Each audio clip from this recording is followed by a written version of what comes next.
வணக்கம்.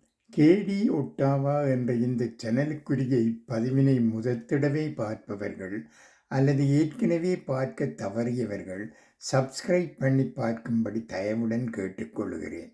அத்துடன் இப்பதிவு உங்களுக்கு பயனுள்ளதாக இருந்தால் லைக் பண்ண, ஷேர் பண்ண, கொமெண்ட் பண்ண மறவாதீர்கள். இது அன்புடன் உங்கள் கணேஷ்.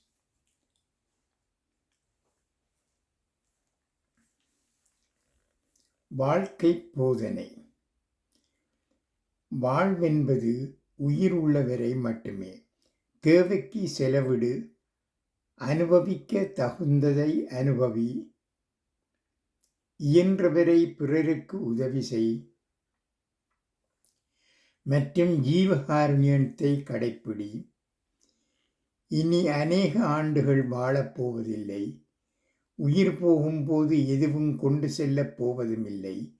ஆகவே அதிகமான சிக்கனம் அவசியமில்லை. மடிந்தபின் என்ன நடக்கும் என்று குழம்பாதே. உயிர் பிரியத்தான் வாழ்வு. ஒரு நாள் பிரியும்.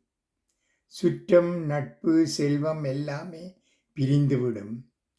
உயிர் உள்ளவரை ஆரோக்கியமாக இரு. உடல் நலம் இழந்து பணம் சேர்க்காதே. உன் குழந்தைகளைப் பேணு. அவர்களிடம் அன்பாயிரு. அவ்வப்போது பரிசுகள் அளி. அவர்களிடம் அதிகம் எதிர்பாராதே. அடிமையாகவும் ஆகாதே. பெற்றோர்களை மதிக்கும் குழந்தைகள் கூட பாசமாயிருந்தாலும் பணி காரணமாகவோ சூழ்நிலை கட்டாயத்தாலேயோ உன்னை கவனிக்க இயலாமல் தவிக்கலாம். புரிந்துகொள். அதைப்போல பெற்றோரை மதிக்காத குழந்தைகள் உன் சொத்து பங்கீட்டுக்கு சண்டை போடலாம். உன் சொத்தை தான் அனுபவிக்க நீ சீக்கிரம் சாக வேண்டுமென வேண்டிக் கொள்ளலாம். பொறுத்துக்கொள். அவர்கள் உரிமையை மட்டும் அறிவர், கடமை மற்றும் அன்பை அறியார்.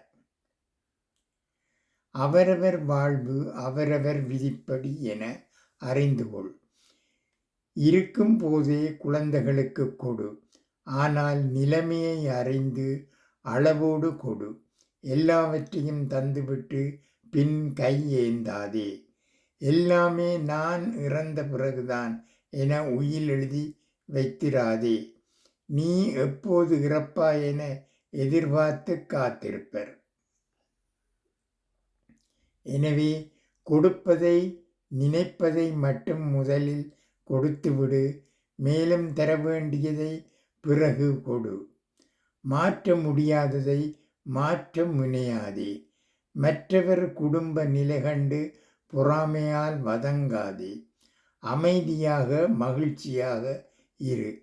பிறரிடம் உள்ள நற்பண்புகளை கண்டு பாராட்டு. நண்பர்களிடம் அளவளாவு. நல்ல உணவு உண்டு, நடைப்பயிற்சி செய்து, உடல் நலம் பேணி, இறை பக்தி கொண்டு, குடும்பத்தினர் நண்பர்களோடு கலந்து உறவாடி மன நிறைவோடு வாழ். இன்னும் 20, 30, 40 ஆண்டுகள் சுலபமாக ஓடிவிடும். வாழ்வை கண்டுகளி. ரசனையோடு வாழ். வாழ்க்கை வாழ்வதற்கே. நன்றி, வணக்கம்.